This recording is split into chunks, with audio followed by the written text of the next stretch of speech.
Well, hi, hello, beautiful people. And I'm sure you missed this voice a whole lot. It's Ms. Burns here, keeping it real up in the Bronx. Hope you guys are staying healthy and safe.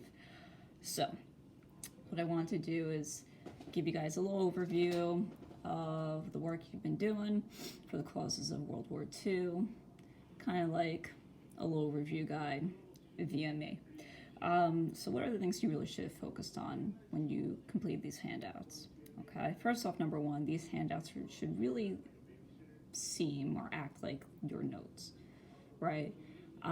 There's important terms, there's clauses, there's other times where we'll be doing like written comparisons and identification. So really, these should really serve as your notes, your detailed notes. So this is really, like I said, just a really brief overview of everything.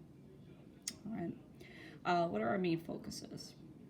So there are 5 major causes for World War II. Okay, so we're going to go over those very briefly today. Some of them should really not seem too unfamiliar, because when we talked about the rise of totalitarian leaders like Hitler and Mussolini in the terms of the Versailles Treaty, right, we knew that this was pretty much gearing up for another world war. So hopefully this is coming to you guys relatively easy. So the first thing that you guys did, right, you looked at the situation with Greg and the principal, right? Greg kept getting into fights, things kept getting worse because the principal would not reprimand him. There was no consequences for Greg. So Greg is Hitler in our case. The principal is basically like the League of Nations. So because the League of Nations failed to stop Hitler, they never gave any type of consequence. They kept letting him invade territories and violate the Versailles Treaty. That's basically the reason why World War II will end up happening. All right, so this little story here is supposed to help us kind of understand why appeasement happened and why it's going to fail.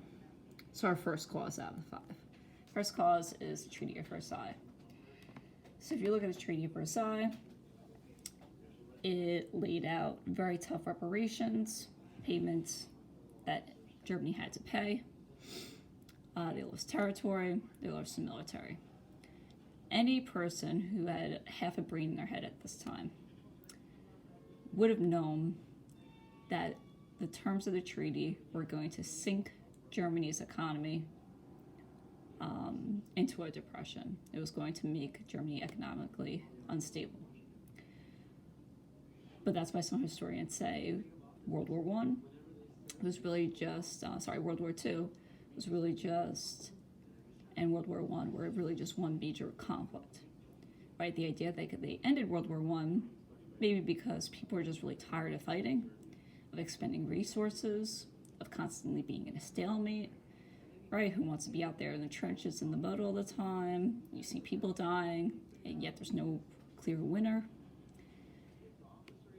So a lot of people think that many knew another war would eventually happen. Okay. So first big cause is because of the harsh terms of the treaty, led to economic instability. Second big cause is the rise of dictators or totalitarianism, right? In the countries of Italy, Japan, Germany are going to be the biggest ones. Spain also had become fascist at this time, which we know is a type of totalitarianism.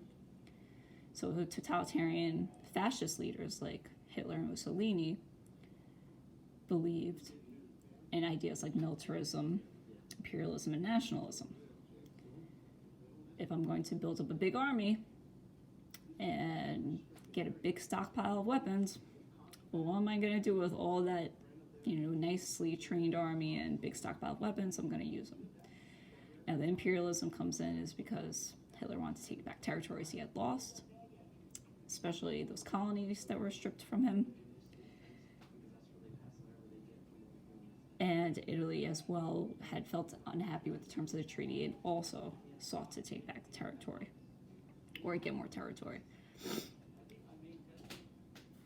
Now, just so you guys know, this little cartoon right here has been used in the regions before. I'm just saying. So these cartoons are really important to be able to engage with. Now, another big cause, number 3, is the failure of the League of Nations. League of Nations, why was it created? To create peace. 2 big problems. 1, the US was not in it. And number 2, it couldn't send in forces. So, for example, in this part of the reading, when Japan invaded Manchuria and Italy invaded Ethiopia, and when Hitler starts to invade territories surrounding Germany, the League of Nations really had no power to stop any of these countries from invading other countries. Now, our 4th big cause, probably one of the biggest, and kind of all builds up to this idea of appeasement, right? Of giving in to a bully, or basically giving in to Hitler's demands in order to avoid conflict.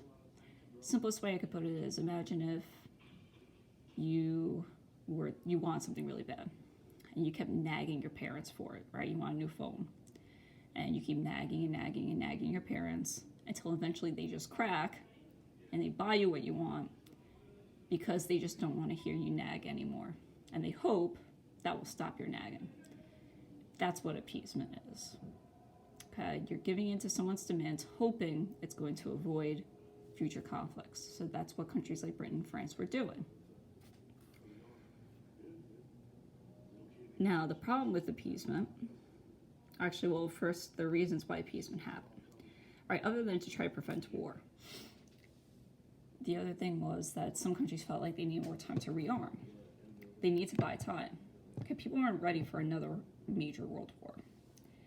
Right, so they needed time to train soldiers, to have factories going, right, to make weapons. They needed time. Also, a lot of countries, like Britain, with Prime Minister Chamberlain, who was the leader at that time, they've kind of felt bad for Germany. They felt like the terms of the treaty were too harsh. When Hitler talked about, uniting all German-speaking peoples, it kind of made sense to them. So that was another reason why they allowed Hitler to invade some territories, right? The territories that were taken away from Germany as a result of the treaty.